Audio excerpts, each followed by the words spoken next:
science is interesting and it's difficult.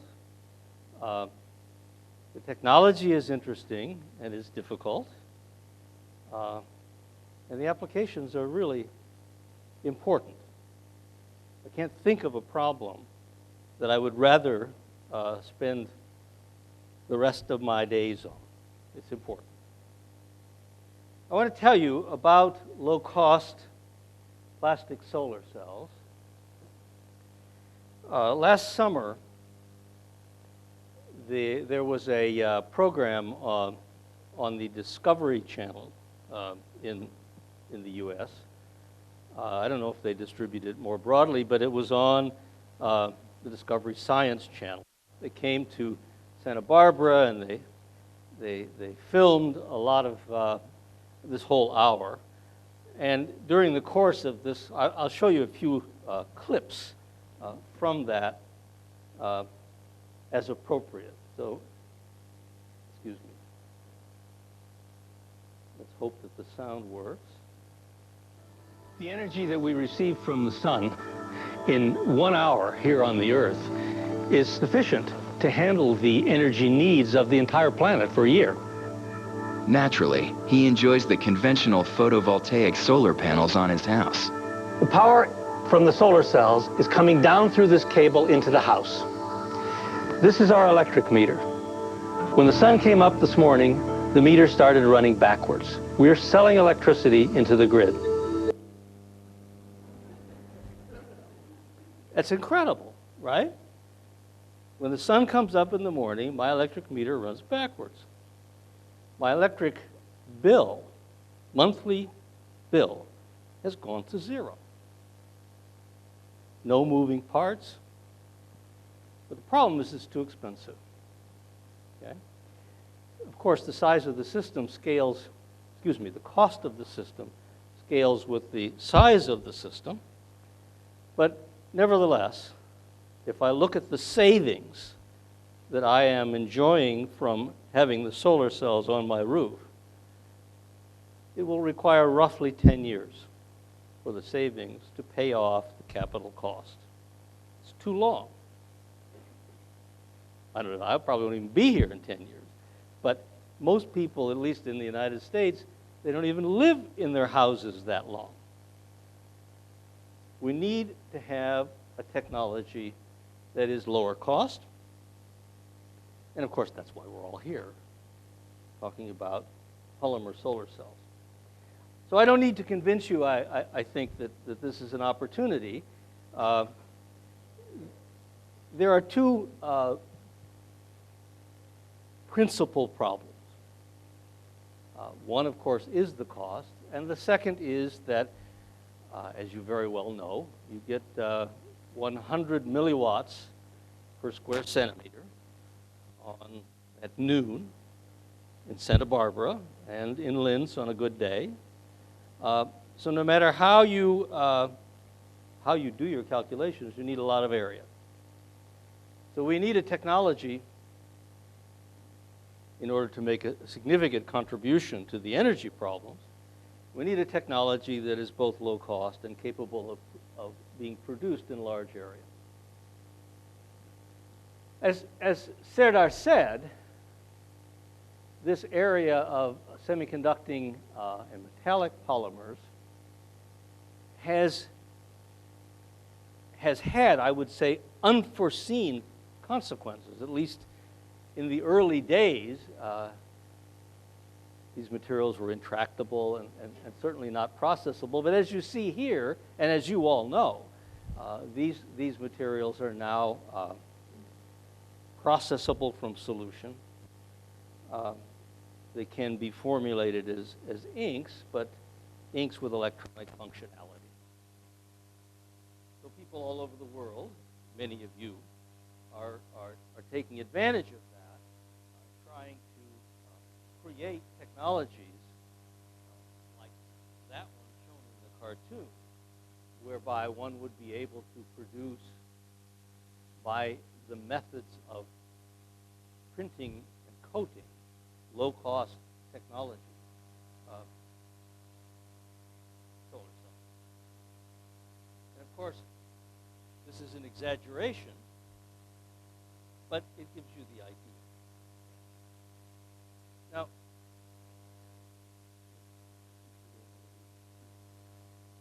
let's listen to this guy one more time. Inks. They can be formulated as inks. They can be printed as inks. Now, solar ink can be sprayed on any surface in layers. Each layer responds to a different wavelength of light. With this solution, solar cells can be rolled out like newspaper. That's a really important photograph. This is, of course, not in my laboratory. This is at Konarka, this company that we founded, a number of us. Of course, as you know, I think, research laboratories here in Linz. This is a simple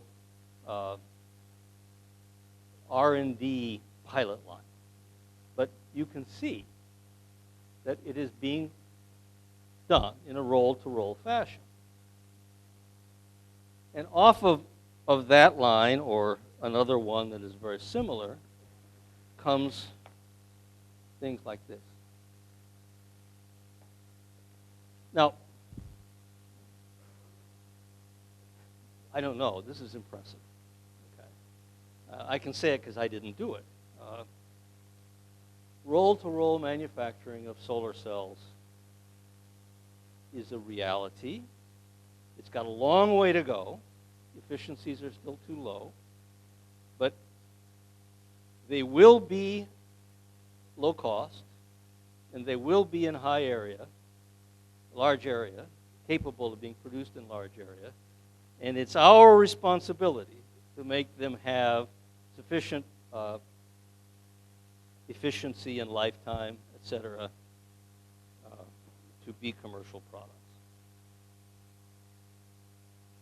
This is, I received this just a few months ago, and one of my postdocs took this photograph as I first opened it up. You can see that on the right, I was properly happy. This all started as again, as I think you know, with the discovery. That's the way most things start in science. In 1992, when Serdar Sariciftci was in Santa Barbara, we discovered this, what I would call still a remarkable ultra-fast photo-induced electron transfer. When one has fullerenes in close proximity to a conjugated polymer, to a semiconducting polymer, photon comes in, is absorbed, let's say, by the polymer. One gets ultra-fast, one gets electron transfer in 50 femtoseconds. This is, in fact, even 2 orders of magnitude faster than the first step in photosynthesis. There is no competing reaction.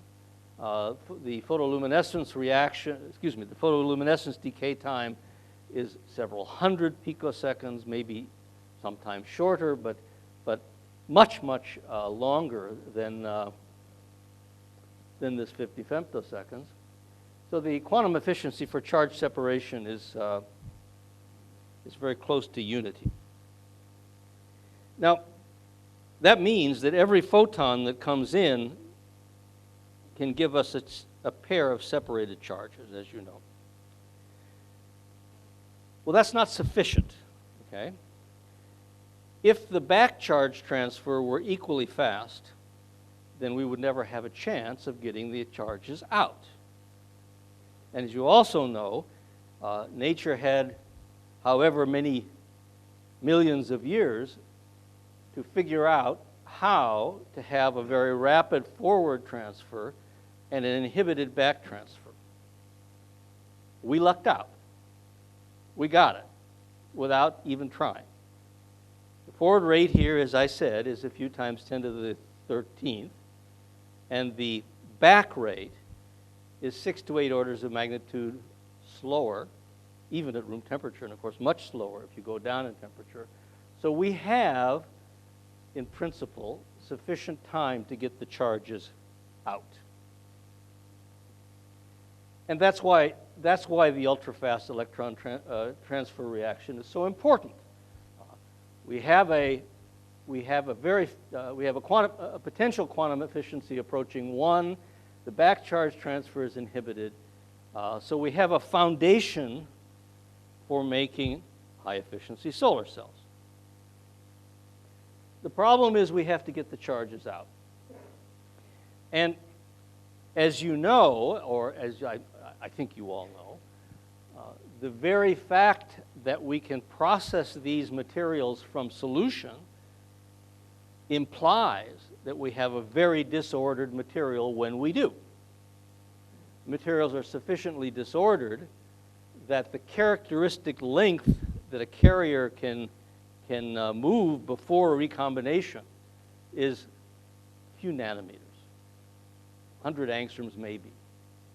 Nothing like the microns type lengths that one has in the PN junctions of silicon.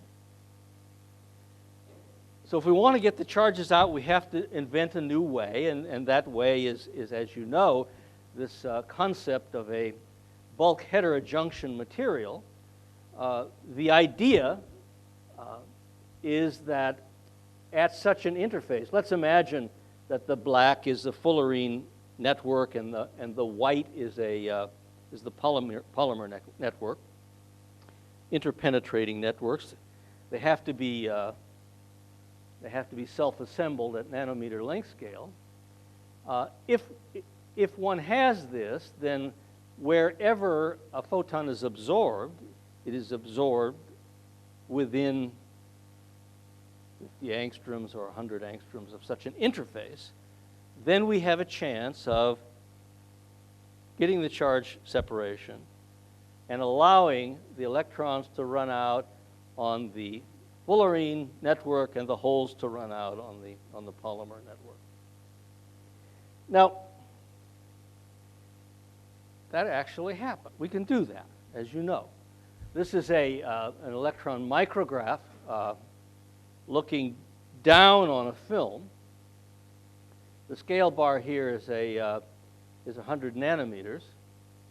The character, if you just look at that, you can see that the characteristic size of the texture there, the characteristic size, is about 20 nanometers, maybe 10. Okay? And you can play the game. You can start here, and you can find your way all the way across there. It is a bicontinuous network. Those of you who are really clever will say you can't have a bicontinuous network in 2 dimensions, except because it only happens at 50-50. But it's really 3 dimensions, so it's okay. So we have to self-assemble this, and again, you know, somebody had a sign up here a little while ago, I guess was quoting Edison. 1% genius is 1% inspiration and 99% perspiration. No, it's at least 50% good luck. So, under the right circumstances, one can start from a simple solution of these 2 components in the same solvent. One can cast a film from that solvent, and one can get a microstructure of this kind where you have donor-acceptor heterojunctions everywhere in the material, and no place in the material is more than 50, 60 angstroms from the interface, charge-separating interface.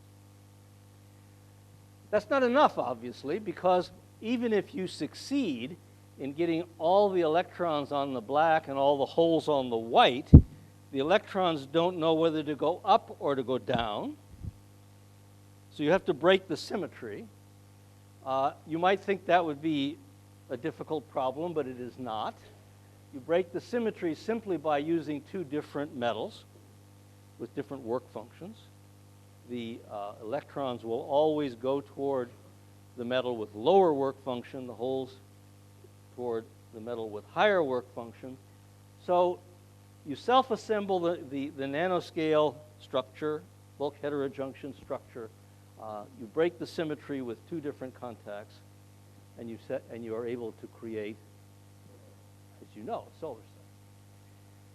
Now, the open circuit voltage for this system is the energy difference between the top of the pi band, the highest occupied molecular orbital of the semiconducting polymer, and the bottom of the PCBM.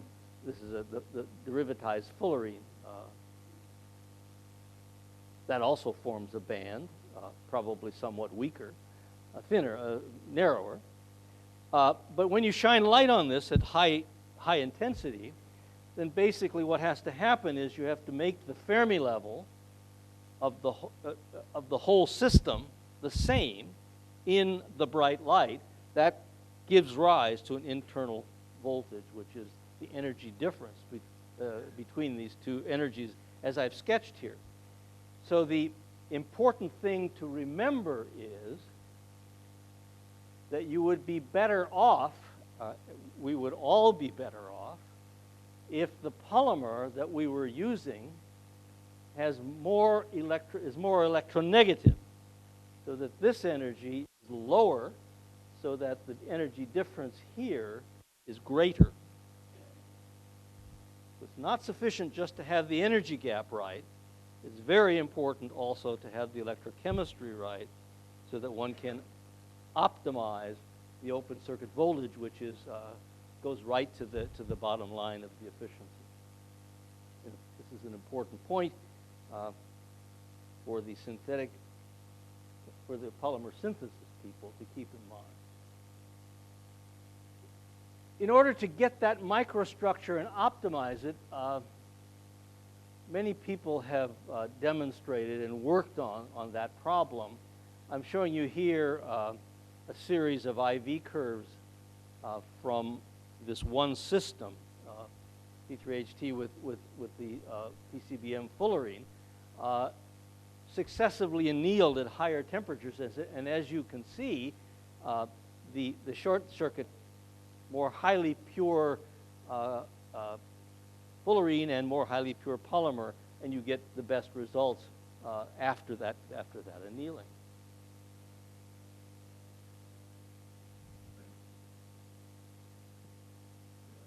When I looked at this micrograph for the 30th time, I went in the next morning and I said to Wan Li Ma, you should do a spatial Fourier transform, because it looks like it's quasi-periodic. I mean, quasi-periodic in the sense that everywhere you look there, you see a characteristic distance, and indeed it is. I mean, if you take the Fourier transform and you plot the spectrum, you see a peak. That peak is indicative of a particular length. It's pretty obvious, but nevertheless, it's interesting to analyze in this way. And that peak corresponds to a characteristic distance, a quasi-periodic structure with a periodicity of 16 to 20 nanometers. There are a number of other interesting things here. This high temperature annealing was evolved because one wanted to try to control the morphology. But of course, the fact that you can hold a system like that at 150 degrees C for hours, and it remains in that tenuous interconnected network, is interesting and important, suggests stability. If you just looked at that image and realize that the glass transition temperature, this is not silicon. I mean, these are low temperature materials. All the molecules are moving around. Okay? So after a couple of hours at high temperature, the structure remains, but all the molecules have moved. It's like like Richard Feynman used to say. All the molecules in my brain have changed since last week, but I still know who you are. That's happening here too. So now, remember, this is looking down on the film. We're doing work looking sideways now. Not quite ready to show you that. But the essence of the point I'm trying to make here is that, well, let me say it. What do you see here? You see black and you see white. You don't see gray. The black, by the way, is the PCBM because it has a higher electron density. The white is the polymer. And you don't see gray. If you had a lot of black behind the white and a lot of white behind the black, everything would be gray. So although this picture is not to be taken literally, there's some sense of truth to it. So the point I'm making here is if a photon is absorbed anywhere in the center, say, of that blue, which is one or the other,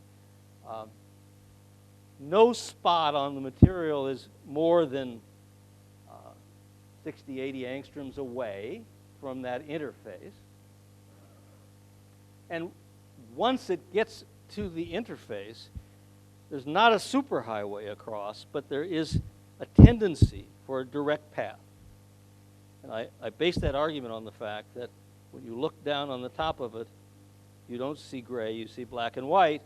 And initial data that we have on thin sections is showing us direct paths. They're not that directive, but you see the point. So we have a chance of high efficiency for charge separation and high efficiency for charge collection. We have to remember our elementary physics. This is the general architecture, as you know. Light is coming in from the left through a transparent electrode, a passivation, a buffer layer of P dot, the charge separation layer, and then an aluminum mirror. And it's reflecting from the mirror. We all know that at the surface of a metal, the electric field must be 0.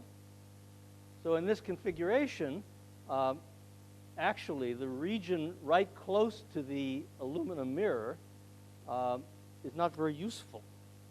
There's no intensity of the light there, no matter how, even if there's 100 milliwatts per square centimeter coming in, right near that interface, there's a dead zone, and one needs something like a quarter wavelength in the material in order for the intensity to come up. So we wanted to try to fix that by putting in a transparent layer with a thickness and a dielectric constant such that the intensity would be maximum in the material. And the way we, it's a long story that I won't be able to tell you. My colleague Kwang-Hee Lee and his students had been developing this method of putting down from a precursor using sol-gel chemistry an amorphous titanium oxide material. This material is processed from solution. It's hydrolyzed at room temperature, and we never take it above 80 degrees centigrade. So it is not a rutile, it is not crystalline, it's amorphous. It has a complex network of the kind I've tried to sketch here. But it has many interesting characteristics which I will come back to. Here I'm emphasizing the fact that it turns out that the conduction band of this titanium oxide material is almost exactly right for extraction of the electrons from the PCBM, so that we can do what I said. We were able to put in this optical spacer and improve the light harvesting. And as you can see here in this particular graph, for green light, this is from actually from a green laser, the efficiency goes up almost 50%. And in the visible, where the absorption of this poly-3-hexylthiophene is very high, the efficiencies are really quite high. Now, this optical spacer is only important for low mobility materials, right? If the mobility is sufficiently high, you can solve the problem much more simply. Just make the film thicker, and you'll get all the light. Okay? So what we do really with this optical spacer is expand the range of mobility values that we can handle and still get good collection. But as you'll see, the titanium oxide, TiOx as we call it, has many, many advantages. Okay, this is an important graph. The black is probably recognizable to all of you. It is the solar spectrum. It is the AM 1.5 spectrum in watts per square meter per EV. And the red curve is the shape of the absorption spectrum of poly-3-hexylthiophene. Of course, if you make that film thick enough, you can absorb everything, let's say, above 2 eV. But the important point that I am making here is that that is less than half the energy in the solar spectrum.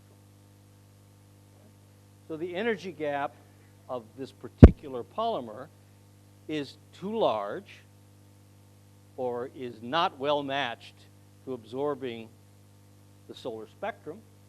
We need to find a way to capture the photons that are coming in below 2 eV. It's pretty obvious. And the important point here is that it's only about, with this material, we're only getting about 40% of the incident light because of the fundamental fact that the energy gap is what it is. So we have 5%, maybe 5.5% with this poly-3-hexylthiophene. But of course, we're getting that with only 40% of the solar spectrum. It's really good news. It means it's really 12.5%. If we could do as well with other materials, we'd be well on our way. That's the challenge. So there is a clear opportunity to make semiconducting polymers with an energy gap which is smaller than 2 eV so that we can begin to capture the photons in the infrared. As you know, in inorganic semiconductors, today, the technology is capable of making triple junction cells. They use indium gallium arsenide for the indium gallium phosphide for the large gap, which is sort of up here where this is. They use indium gallium selenide or silicon for the intermediate range, and they use germanium for the farther infrared. We need those three kinds of analogous materials made out of semiconducting polymers. So this is one example of that kind of progress. This was a polymer here on the upper left, which was first synthesized at Konarka by Zheng Zhu. It has a complex chemical name, so we always call it ZZ50. The story is he tried 49 before that. I don't think it's true. I think he tried more than 49 before that. But nevertheless, it's a very interesting polymer in itself and points the way. I'm showing you here on the lower right the photo response on the bottom, photoconductivity of the poly-3-hexylthiophene without and with the PCBM. So you get a 2 orders of magnitude increase in the photoresponse because of the charge separation. And on the on the other curve just above, you see exactly the same phenomenon, but it extends instead of from roughly 650 here, it extends out to 900. That's an important increase that allows us, in principle, to collect a lot more of the solar spectrum. Not enough, but it's certainly helpful.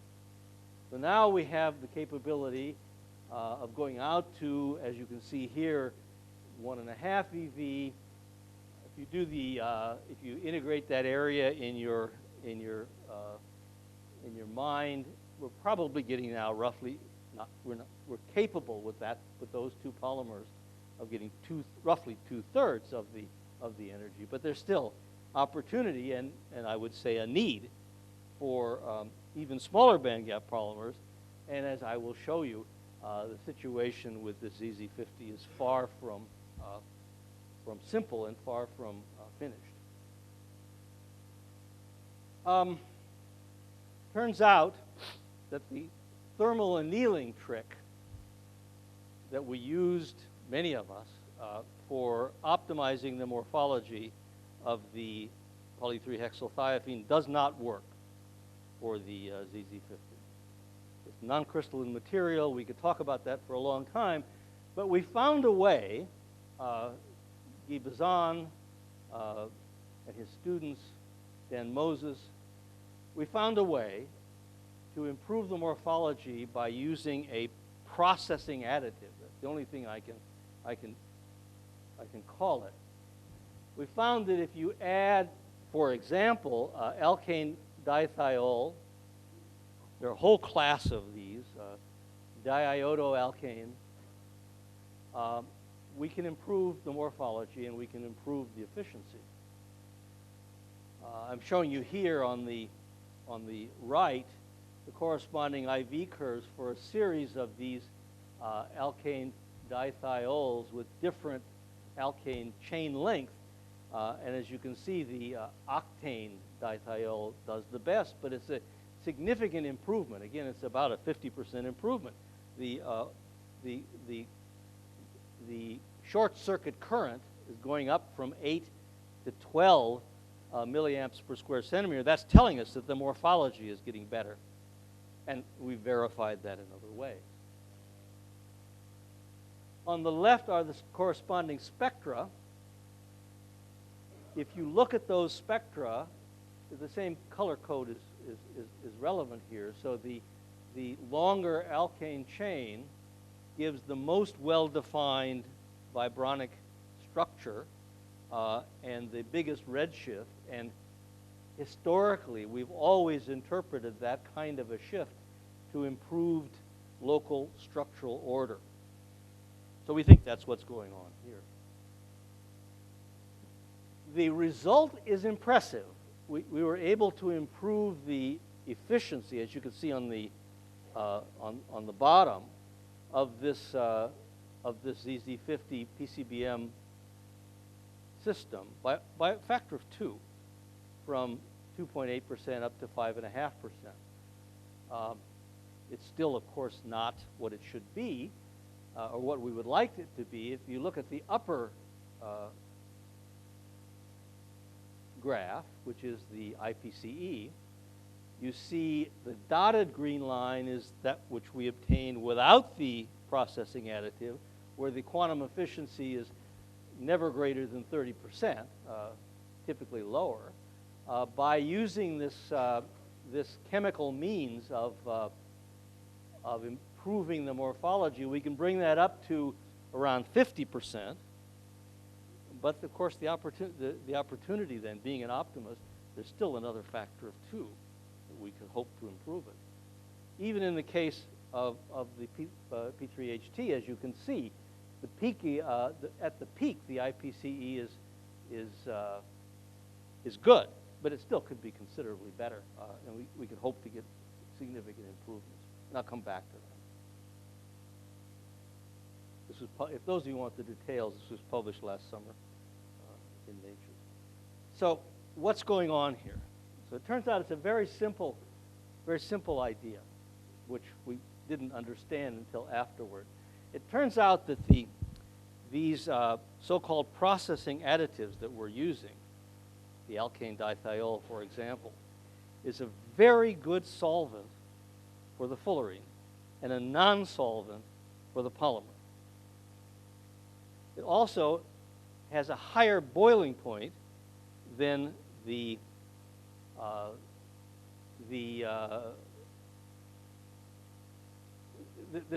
solvent that we use to process the blend. So as the main solvent is evaporating, trying to sketch that here, the PCBM is still a little bit in solution, and we're able, in this way, I shouldn't say to control the morphology because we don't really have control of it, but we're able to affect the morphology and improve the performance in that way. So this opens up a lot of opportunity for thinking along new lines to improve the morphology and therefore improve the efficiency.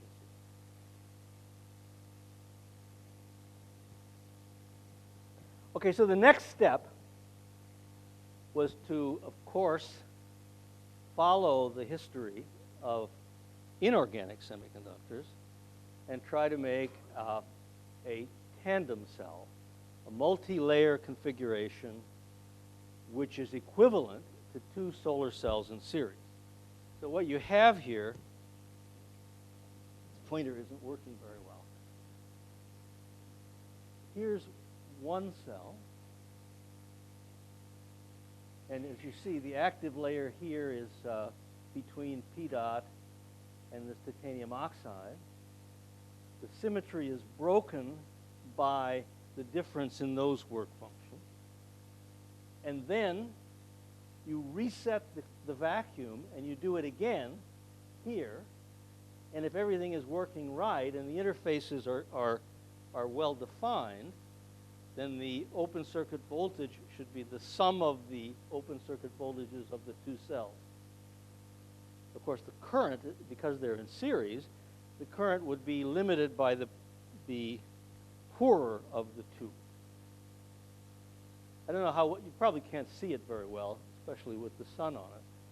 But these are cross-sectional transmission electron TEM images of cross-sections cut from that tandem cell configuration.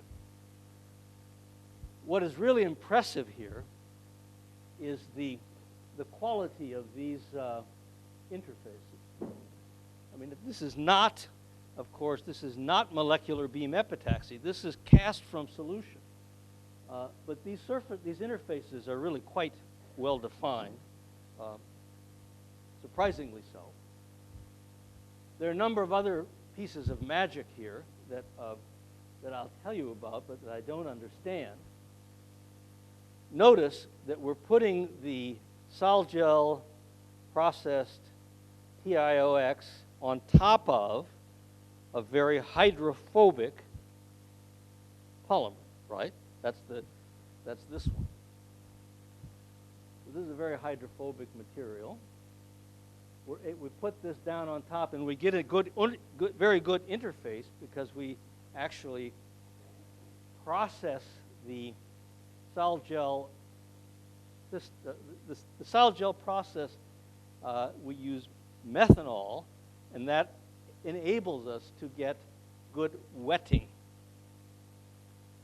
This is just magic to me.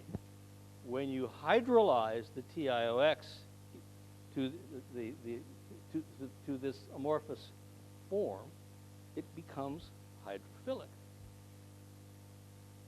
And as a result, you can get good wetting of the P dot, which is a water-soluble polymer, onto the TiOX. So you have a material here which has the right electronegativity, transparent, takes electrons out of the PCBM, and switches from hydrophobic to hydrophilic. You got to be lucky. So when you do that, you actually do get the sum of the two voltages. This is very interesting. There are a lot of things here that I don't understand. This titanium oxide T dot bilayer, which resets the vacuum and allows the voltages to add, is very interesting. Now, the efficiency here is 6.5%, which is what we got from using these two components, the ZZ50 and the P3HT. That's not what's important, okay? Impressive number, but it's not what's important. What's important is that now we have some tools to make multi-junction cells. We can make 3 junctions, I'm sure of it. What we need are more tools in the sense of ideal band gaps, electronegativities, to have the open circuit voltage big, to be able to collect all the photons. So we're following a pathway which is in some sense analogous to what was done with inorganic semiconductors. If we can get something like the P3HT, but hopefully better, if we can get something like the ZZ50, but hopefully better, and if we can get something like germanium, which we don't yet have, but a number of you are probably working on, then we can even make triple junction cells and improve the efficiency. Now, there's another example. This was done using the dotted line, using the ZZ50 without the alkane dithiol. So I said to the postdoc, Jin Young Kim, who did it, this is a piece of cake. We'll have 10% in a month. Science is too hard. It's a long story, which I'll be happy to tell some of you in person, but we haven't succeeded in doing that.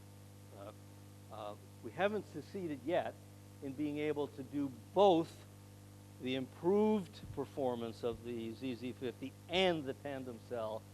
And when I go away, usually the students work harder, so maybe something will happen while I'm here.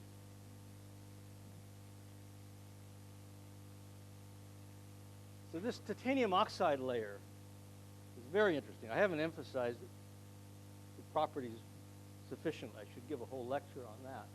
This is a suboxide. According to XPS data, the stoichiometry is not titanium 1 oxide 2.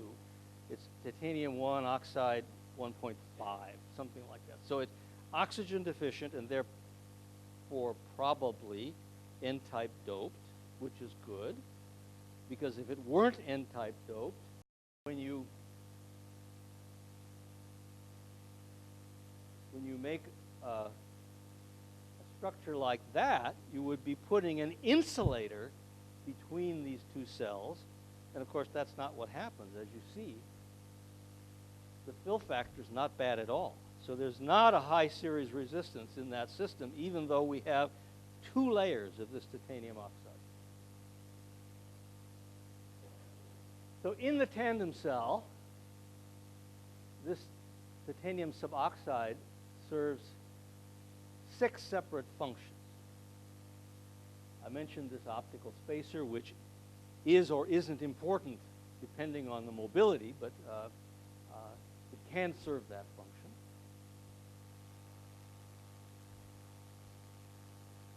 We get much better contact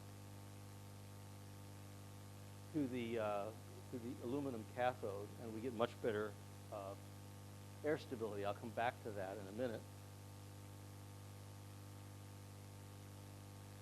As you see, and I just emphasize it, the titanium suboxide is a low resistance electron transport layer.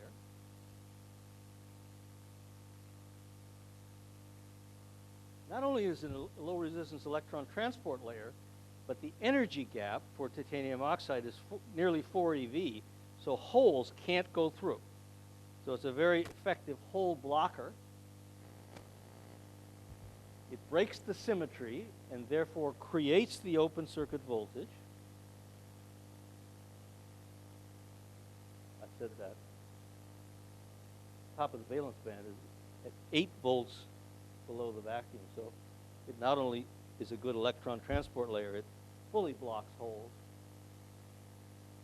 And it provides this foundation upon which to build the second cell and to enable the tunneling of electrons and holes to get recombination and reset the vacuum that allows us to make the tandem cell. Not bad for one material. And there's a lot of science there that needs to be done to understand what's happening. Okay, so let's just dream a little. What can we expect or hope to happen? We now have, between 5 and 6%. We can get some significant improvement by using this optical spacer. We can make smaller band gap systems, clear opportunity for something like a factor of 2. We can improve the morphology, optimize the morphology. As I showed you, we're not close to 100%, especially in the ZZ50 case, but even in the P3HT. So we can hope to optimize the morphology and therefore improve the charge collection efficiency by something like 25%. There's a very important opportunity for tuning the electrochemistry. Remember this early slide that I showed. If you have a deeper HOMO of the polymer, if the top of the pi band of the polymer is deeper down, then you get a bigger open circuit voltage with the PCBM. Of course, you could think about other acceptors too, but let's just stick with that for the time being. We know it works. And we're wasting, literally, almost 50% of the open circuit voltage. P3HT, the energy gap is over 2 volts. What we get is 0.6 of a volt. So in the charge transfer process, we're wasting more than half the energy.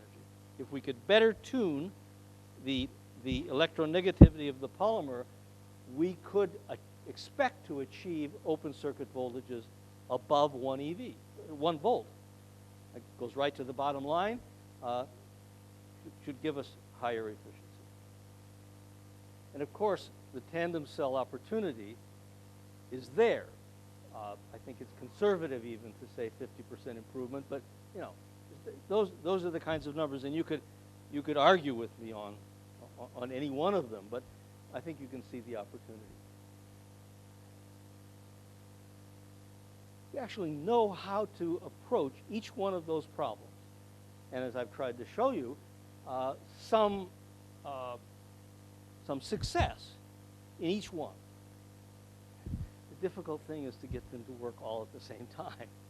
But that's why we're here. But if you could get them all to work at the same time, then what you would do is you take all those numbers and you would multiply them together, and you end up with 7, and you multiply 7 times 5, and you get 35%. It's not a surprise. That's what happens in an organic semiconductor for exactly this reason, because they've been able to do that. Okay? So I think there's a clear vision of technology that can get us to 15, 20%. There's nothing fundamentally wrong that prevents that. We know how to make smaller gap polymers. I don't. Some of you do. We know that we need to tune the electronegativity to get the open circuit voltage. We know all of these things. We know, beginning to know how to make tandem cells. We just have to learn how to make it all together. And progress is happening, fortunately. These are 2 examples of recent publications. The upper one is by Mario Leclerc and his colleagues. This is an article that was published in JACS right at the end of last year. A class of donor-acceptor alternating copolymers based on this carbazole with this thiophene X thiophene, where they used many different acceptors for the X, and were able to demonstrate in this, I would say, really early but provocative work, efficiency of 3.5%, large open circuit voltage. This paper just came out in Applied Physics Letters by my colleague Yong Sao and his group now in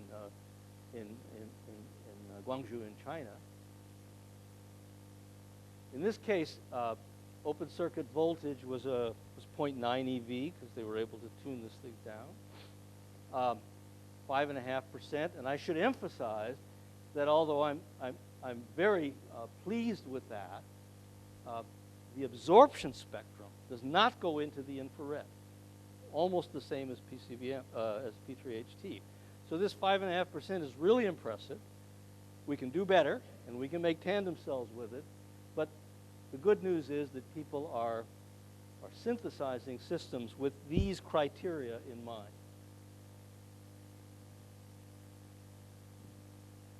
So I have to tell you about this. Okay, this is the other good news with the titanium oxide. Thin layer of this titanium suboxide, 30 nanometers, increases the lifetime by a factor of 100. That I've shown you here. This is for solar cells. Of course, this is not by itself enough, but the goal here is to, and I'll come back to this, the goal here is to make the device itself sufficiently stable that we can use inexpensive barrier layers to achieve the kind of lifetimes that we need. This is very interesting. There's again a lot of science, and let me just show you one thing here. I think many of you know about the problem of the oxidation of polyfluorine. This is the photoluminescence spectrum of polyfluorine. If you expose it to air at room temperature or at higher temperatures, the oscillator strength shifts into this, into the green. You're forming, we understand now, you're forming fluorinone when that happens. But the important thing here is that when we put this thin layer of titanium oxide, titanium suboxide, on top of that film, it doesn't oxidize. Protects it from, that is protected from oxygen under these severe conditions. When we do XPS of such films without the TiOX layer, we see a lot of oxygen. With the TiOX layer, we don't see that oxygen. So we really have a passivation that comes from this titanium oxide. This titanium suboxide stabilizes LEDs and it stabilizes FETs. It really seems to be a barrier for oxygen and water vapor. Again, initial paper was published on this, a great deal that is not understood, and some very interesting science to explore. So this is a photograph that was taken at Konarka on the rooftop in Lowell, Massachusetts, which is very near Boston. It rains. It gets cold in the winter. Snows. There's ice. They had these solar cells on the roof for a year, 15 months, I think. The structure of the device is sketched here. There are two papers that are just been submitted by the Konarka guys, by Christoph and colleagues. The structure here is, as you see, barrier film on the top and on the bottom. Inexpensive barriers that I don't know the composition of them, and if I did, I couldn't tell you. PET is the substrate made in this roll-to-roll fashion that I showed you a photograph.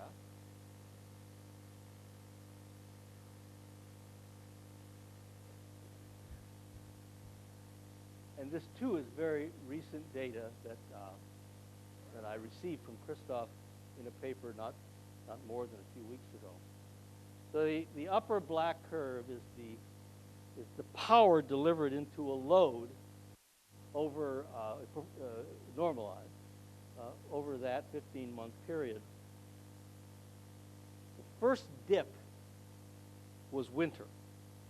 It turns out that the efficiency goes up as the temperature goes up, in contrast to silicon.